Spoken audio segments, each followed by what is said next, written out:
राधे राधे, हरे कृष्णा। क्या आपने कभी महसूस किया है कि अचानक जीवन में सब कुछ बदलने लगा और बिना वजह मन बार बार श्री कृष्ण की ओर जाने लगा। उनका नाम सुनकर ही दिल भर आता है, उनकी लीलाएं सुनकर आंखें नम हो जाती हैं और ऐसा लगता है जैसे कोई अदृश्य शक्ति आपको उनकी तरफ खींच रही हो। अगर आपके साथ ऐसा हो रहा है तो हो सकता है श्री कृष्ण आपको अपने शिष्य के रूप में, अपने भक्त के रूप में स्वीकार कर रहे हैं।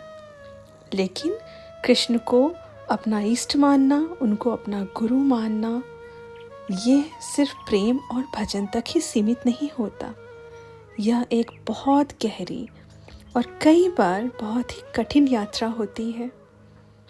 जिस दिन आप भीतर से श्री कृष्ण से जुड़ने लगते हैं, उसी दिन से आपका जीवन धीरे धीरे बदलना शुरू हो जाता है।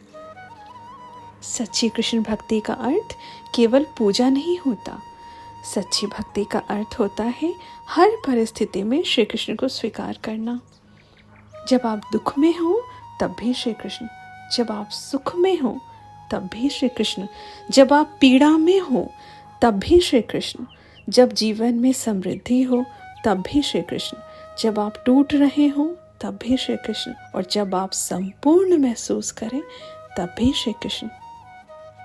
यही समर्पण भक्ति का सार होता है। आप दो प्रकार के कृष्ण भक्त देखेंगे। बहुत सारे लोग ऐसे जो भगवान श्री कृष्ण को अपना इष्ट मानते हैं, उनसे जुड़ा हुआ महसूस करते हैं। उनमें से कुछ लोग ऐसे होते हैं जो अपनी दुनिया में मगन होते हैं। आप इन्हें हर काम बड़े ही मगन और बड़ी शालीनता से, बड़े आत्मविश्वास के साथ और बड़े ही धैर्य के साथ करते हुए देखेंगे। अक्सर आप इनको मुस्कुराते हुए देखेंगे। आपको लगेगा जैसे वो इंसान अपने आप में कितना खुश है, क्योंकि इन लोगों को हर वक्त उनकी मौजूदगी महसूस होती है। ये उनकी ऊर्जाओं को महसूस कर सकते हैं। इन्हें फ़र्क नहीं पड़ता कि दूसरे उनके बारे में क्या सोच रहे हैं। ये अपने कर्म में विश्वास रखते हैं, अपने जीवन से जुड़े इनके जो भी कर्तव्य हैं उनकी पूर्ति में लगे हुए होते हैं। दूसरी ओर कुछ कृष्ण भक्त ऐसे भी होते हैं जो बहुत भावुक होते हैं। कई बार बिना कारण उनकी आंखें भर आती हैं। किसी का दुख देखकर वो खुद रोने लग जाते हैं। कई बार उन्हें खुद ही पता नहीं होता कि वो इतने भावुक क्यों हो रहे हैं, लेकिन उनकी पलकों पर अक्सर नमी दिखाई देती है। ये लोग किसी की पीड़ा देख नहीं पाते। भक्ति की भाषा में इसे विरह कहा जाता है। आत्मा का अपने प्रभु से मिलने का तड़प, जिसका कारण मन नहीं समझ पाता, लेकिन आत्मा पहचान जाती है। इसी को इष्ट देव का संबंध कहा जाता है। इष्ट देव का संबंध केवल इस जन्म का नहीं होता, यह आत्मा का जन्मों जन्मों का संबंध होता है। कभी यह जुड़ाव जीवन की शुरुआत में ही समझ आ जाता है और कभी बहुत देर से, लेकिन जब आत्मा पहचान लेती है तो मन धीरे धीरे उसी दिशा में खींचने लगता है।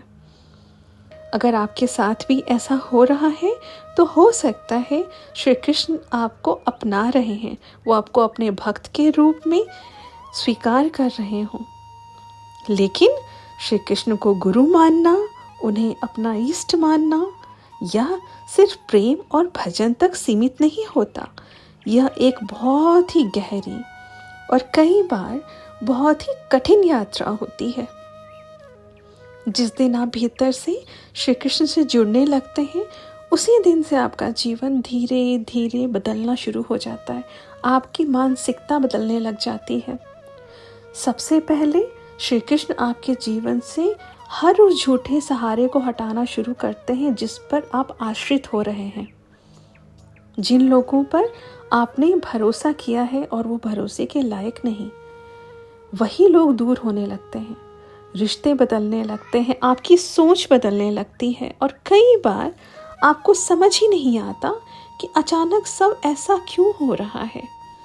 क्योंकि श्री कृष्ण अपने भक्त को यह सिखाते हैं कि असली सहारा केवल वह स्वयं है।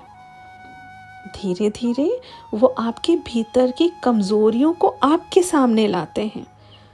आपके अंदर का डर, आपके अंदर का मोह, आपकी उम्मीदें, सब कुछ सतह पर आने लग जाती है।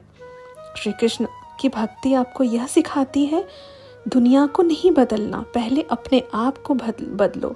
जैसे जैसे आप अपने आप में परिवर्तन लाते हैं, परिस्थितियाँ अपने आप बदलने लग जाती हैं।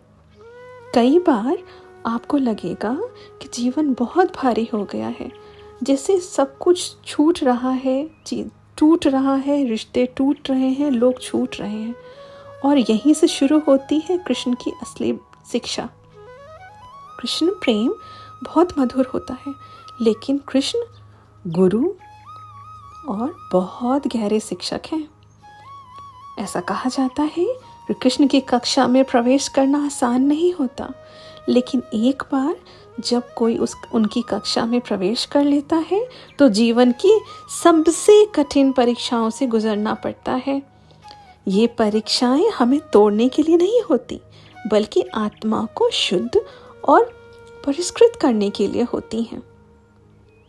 कई बार भक्त डर जाता है, कई बार लगता है कि इस मार्ग से दूर हो जाएं, क्योंकि संघर्ष अचानक से बढ़ने लग जाते हैं। लेकिन कृष्ण की सबसे अद्भुत बात यह है कि वो अपने भक्त को कहीं जाने नहीं देते। अगर भक्त उनसे दूर जाने की कोशिश भी करता है तो किसी संकेत, किसी व्यक्ति या किसी परिस्थिति के माध्यम से वो उसे प्रेम से वापस अपनी ओर बुला लेते हैं। कृष्ण का प्रेम बांधने वाला प्रेम नहीं होता, ये तो मुक्ति का मार्ग होता है, ये संभालने वाला प्रेम होता है। कृष्ण अपने भक्त से बहुत कुछ इसलिए ले लेते हैं ताकि वो उसे खाली ना कर सके। वो उसे खाली ना करते हैं, बल्कि उसे अपने प्रेम और कृपा से भर देते हैं। धीरे धीरे भक्त समझने लगता है कि जो कुछ टूट रहा था, जो लोग छूट रहे थे, जो परिस्थितियाँ छूट रही थी, वो वास्तव में उसे मजबूत बनाने की राह में एक पत्थर थे, वो रुकावटें थीं। सच्ची कृष्ण भक्ति का अर्थ केवल पूजा नहीं होता। सच्ची भक्ति का अर्थ होता है हर परिस्थिति में श्री कृष्ण को ही याद करना। यही समर्पण भक्ति का सार होता है। धीरे धीरे भक्त के जीवन में एक अनोखी शांति आने लगती है। वो हर कार्य प्रेम से करने लगता है, क्योंकि उसे महसूस होता है कि कृष्ण हर समय उसके साथ हैं। कृष्ण भक्त अक्सर अपने काम में लगे रहते हैं। वो दूसरों के जीवन में हस्तक्षेप नहीं करते, बस अपने कर्म को भगवान को समर्पित करते रहते हैं और भीतर ही भीतर प्रभु की उपस्थिति को महसूस करते हैं। और जब भक्त इन परीक्षाओं को पार कर लेता है तो उसका जीवन अंदर से इतना बदल जाता है कि आत्मा धीरे धीरे मुक्ति की ओर बढ़ने लग जाती है। अगर आप भी महसूस करते हैं कि जीवन में अचानक से बदलाव आ रहे हैं और मन बार बार श्री कृष्ण की ओर जा रहा है, तो शायद वो आपको अपने करीब बुला रहे हैं। बस याद रखिए, कृष्ण के मार्ग पर कठिनाइयाँ ज़रूर आती हैं, लेकिन उस मार्ग पर भक्त कभी अकेला नहीं होता। श्री कृष्ण सदैव अपने भक्तों के साथ होते हैं। और एक बात हमेशा याद रखें, वो समुद्रों के मालिक आपके हर एक अश्रु से प्रेम करते हैं। वो आपसे अनंत प्रेम करते हैं। हरे कृष्णा, राधे राधे।